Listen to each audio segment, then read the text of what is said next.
Hello, everyone. My name is Erika Botha. I am a relationship coach for the past 23 years. I'm an author of You Plus Me Equal Us, and I'm busy with my second book. I should release it this year. I am a mom of 3 daughters. I'm married to Philip for 31 years. Yes, and what's there more to tell about me? Anyway, today I am going to talk to you about communication. So many of my clients come to me. I want to say 90% of my clients come to me and say, we have a communication issue. And then I say to them, okay, explain to me what's going on. Tell me. And then I say to them, you don't have a communication issue. The way you explain to me this issue is perfect. You communicate it in a perfect way. So what is the problem? So what I want to do today is I'm going to show you the barriers why we cannot have an open and honest communication with each other anymore. And then I'm going to tell you a story about Philip and me, a real life situation, how we had handled a conflict situation. And then I'm going to teach you what you can learn from that. So let's get ready and let's get started. So let me just share my screen here with you. So the barriers that we have in open and honest communication is, first of all, there, center, in the middle, on the top, fear of conflict. For sure, we all have that. And then our personalities. It's sometimes difficult for us to really communicate in an open, honest way, right?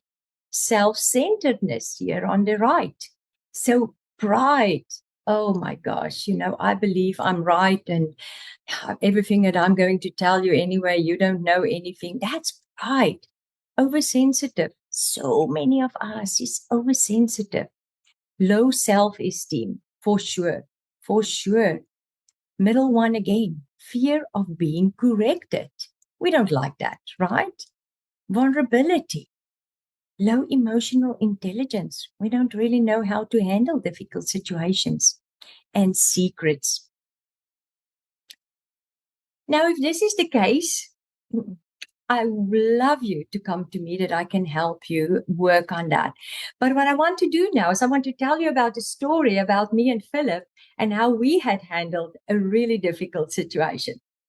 So anyway, our daughter Klare, she's 21 now, but when she was 20 last year summer, she's a student at Toronto University. So she decided she's going to work in London, Ontario. And she asked us if she can borrow our car and stay with friends and then drive to work every day. So I said, yes, no problem. Borrow the car, do that. And but then I started realizing that Philip really get itchy, and he starts saying things when we talk about Klare in the car, start saying things that I don't like.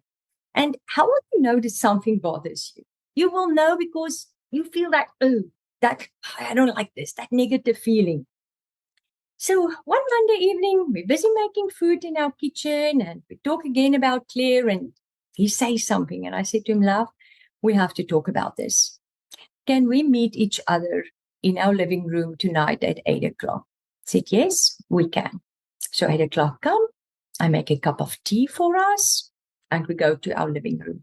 Now, I want to tell you that when I was 14 years old, I gave God a long list of exactly how I want my husband to be. And on that list, I had even things like he have to be blonde. God gave me a dark guy. So he gave me everything more or less on that list that a 14-year-old can ask. But one of the things that I asked him was, please, God, give me a guy that's intelligent. I want to be able to have good conversations with him. So going into this conversation, I know God gave me an intelligent guy. The other thing is, I was curious why he's thinking that. His brain is different than my brain. He's intelligent. I'm intelligent. So I was curious. So I started asking questions. Why? Why do you think she's entitled? Because that was the issue. I was thinking she's not entitled. And he was thinking that she is entitled. So yes, so this is what's going on. Curious, we're asking questions and we're up and down with this conversation. And after an hour, we realized that this is just going nowhere. We're not going to resolve this issue. So we have to agree to disagree. Now, let me tell you, there's only two types of problems. It's a resolvable one and it's a perpetual one. The resolvable one is very, very easy.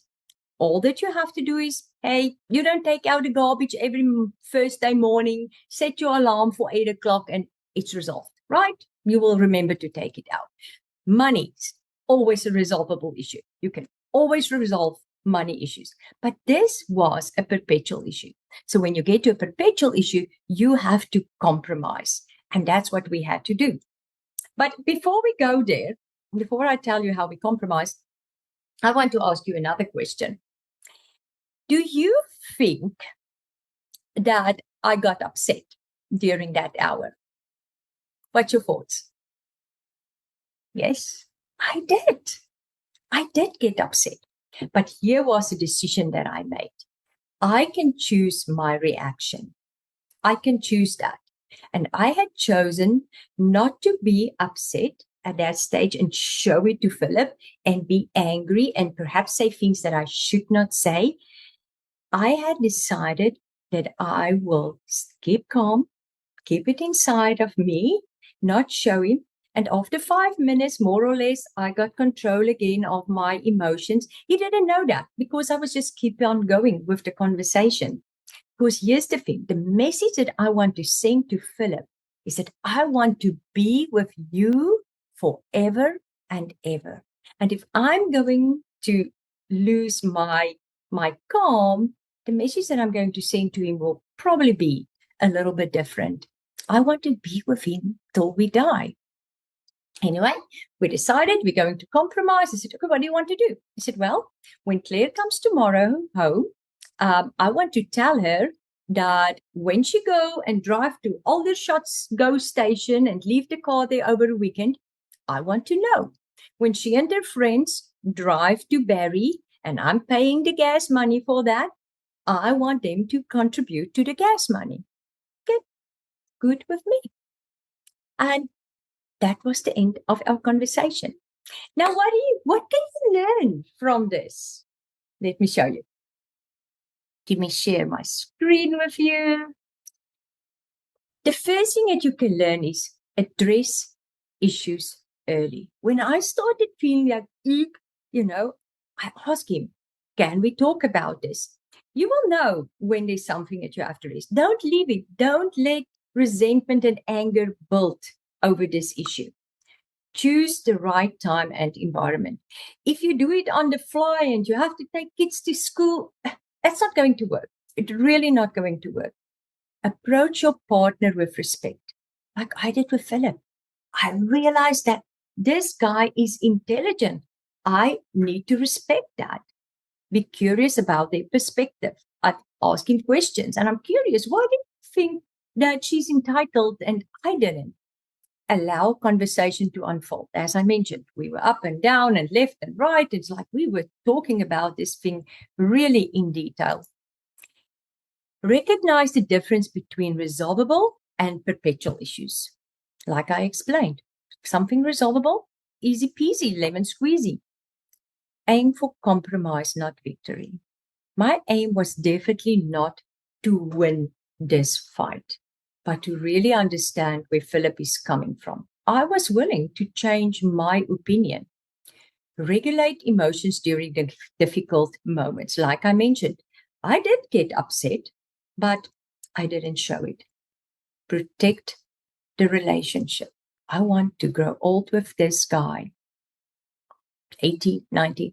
I don't know what God had planned for me. Pause when emotions rise. I didn't have to do this in this case, but if you need to pause when your emotions rise, please do that. Now that's all from me for today. I don't have time to continue with anything else, but I hope you learned something. And yes, you can definitely, if you struggle with communication, book a session with me. Go to our website, click on my face, click the link, and book a session with me. And I can help you with that. I can help you with any relationship issues that you have. It was wonderful to talk to you guys. Yeah, fantastic. Thank you so much for being here.